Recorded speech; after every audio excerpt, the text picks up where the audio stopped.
Hello friends, welcome to YAS info channel. Friends, ఈరోజు మీ అందరికీ ఈ వీడియోలో ఇప్పుడే వచ్చినటువంటి ఒక బ్రేకింగ్ న్యూస్ అప్డేట్ గురించి చెప్పడానికే ఈ యొక్క వీడియోని అయితే చేయడం అయితే జరుగుతుందండి. సో ఆ బ్రేకింగ్ న్యూస్ అప్డేట్ ఏంటంటే మన యొక్క ఏపీ రాష్ట్ర వ్యాప్తంగా పెన్షన్దారులకు సంబంధించి అనగా అక్టోబర్ 1వ తేదీన ఇవ్వబోయే పెన్షన్లకు సంబంధించి ఏపీ ప్రభుత్వం అదిరిపోయేటటువంటి శుభవార్తలు అయితే ప్రకటించారండి.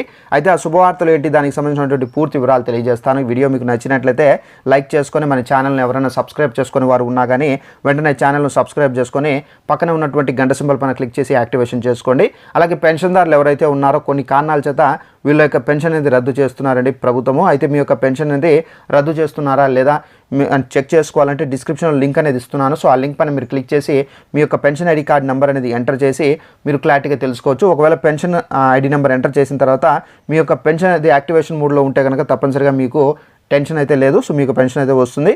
ఒకవేళ మనకు ఇన్యాక్టివేట్ చేసి ఉంటే కనుక తప్పనిసరిగా మీరు ఏం చేయాలంటే డైరెక్ట్గా కొత్త పెన్షన్కి సంబంధించి అప్లై చేసుకోవాల్సి అయితే ఉంటుందండి.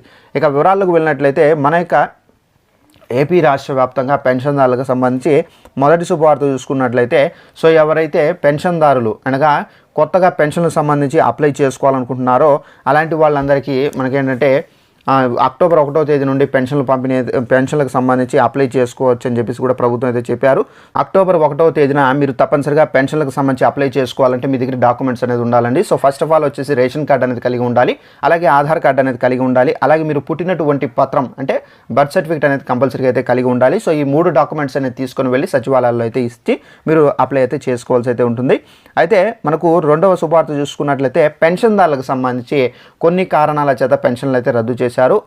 అన్ఫార్చునేట్లీ ఎవరైనా జెన్యున్గా ఉండి సో వారికి పెన్షన్ రద్దు అయి ఉంటే కనుక మీరు మళ్ళీ వెరిఫికేషన్ అయితే పెట్టుకోవచ్చండి. వెరిఫికేషన్ పెట్టుకుంటే కనుక మీ పెన్షన్ అయితే రద్దు అయితే కనుక వాళ్ళు వెరిఫై చేసి మళ్ళీ మీకు పెన్షన్ వచ్చే విధంగా అయితే ఏర్పాట్లు అయితే చేస్తారు. అలాగే మూడో శుభవార్త చూసుకున్నట్లయితే పెన్షన్దారుల్లో కొంతమంది ఒక ప్రదేశంలో ఉంటూ వేరొక ప్రదేశానికి వెళ్ళి స్థిరపడి ఉన్నారండి. అలాంటి వాళ్ళందరికీ సంబంధించి ఏపీ ప్రభుత్వం అదిరిపోయేటటువంటి ఒక ఆప్షన్ తీసుకొని వచ్చారు.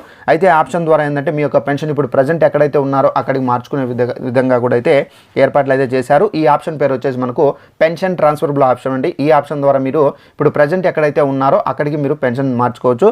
అయితే ఇది మార్చుకోవాలంటే తప్పనిసరిగా మీ పరిధిలో ఉన్నటువంటి గ్రామ సచివాలయాల్లో వెళ్ళి మీరు ఈ ఆప్షన్ని యూజ్ చేసుకొని మార్చుకోవచ్చండి.